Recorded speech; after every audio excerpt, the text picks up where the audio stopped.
చూసినట్లయితే మన స్టేట్కి ఇంకొన్ని రోజులు ఎలక్షన్స్ అనేది రావడం జరుగుతుంది సార్. ఇప్పుడు దాకా చూసాం, మళ్ళీ నెక్స్ట్ ఎవరు సీఎం అయితే బాగుంటుంది అనుకుంటున్నాం? అంటే వ్యక్తిగత అభిప్రాయం అంటే ఏమీ లేదు.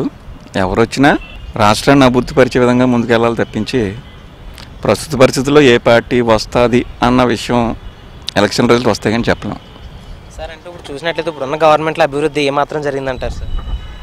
ఇది ఇంకా జరుగుతుంది, ఇంకా జరగాలి. అంటే ఇప్పుడు చూస్తే మనం 4 ఏళ్ళ పరిపాలన చూస్తే ఇంకా ఎలక్షన్స్కి అనేది కొంచెం 6 నెలలే టైం ఉండడం అనేది కూడా చూస్తున్నాం. సో ఈ 6 నెలలు ఇంకా అభివృద్ధి ఏమాత్రం జరుగుద్ది అంటారు సార్? ఇంకా ఎంత జరగాల్సింది అంటారు? ఇంకా జరగవలసింది ఉంది, ప్రస్తుతం జరుగుతుంది అంతే. దగ్గర ఎలక్షన్ టైంలోనే జరుగుతుంది, దగ్గరికి వచ్చి. అంటే చూసినట్లయితే కొంతమంది జగన్ ఈసారి ఒక అవకాశం ఇచ్చి చూడాలి అని చెప్పడం జరుగుతుంది. దానికి మీరేమంటారు సార్? ఇవ్వచ్చు, ఎవరికైనా కొత్త వరకు ఇవ్వచ్చు.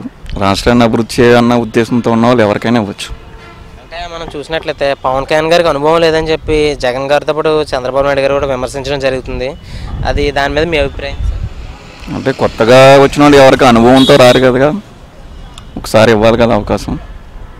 మనం చూసినట్లయితే మన స్టేట్కి ఇంకా స్పెషల్ స్టేటస్ అనేది రాలేదు సార్. అది ఎవరి వల్ల అంటారు సార్? అది రాష్ట్ర ప్రభుత్వం వైఫల్యంతోనే జరిగింది. అది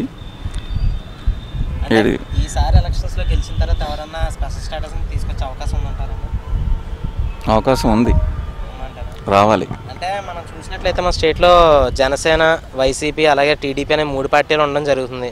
ఈ 3 పార్టీల్లో ఒకవేళ ఏది అధికారంలోకి వచ్చే అవకాశం ఉందంటారు సార్? అదైతే ఇప్పుడు చెప్పలేమండి. అది ఎలక్షన్ వచ్చిన తర్వాత ఎవరికి ఎన్ని స్థానాలు వస్తాయో కూడా చెప్పలేం.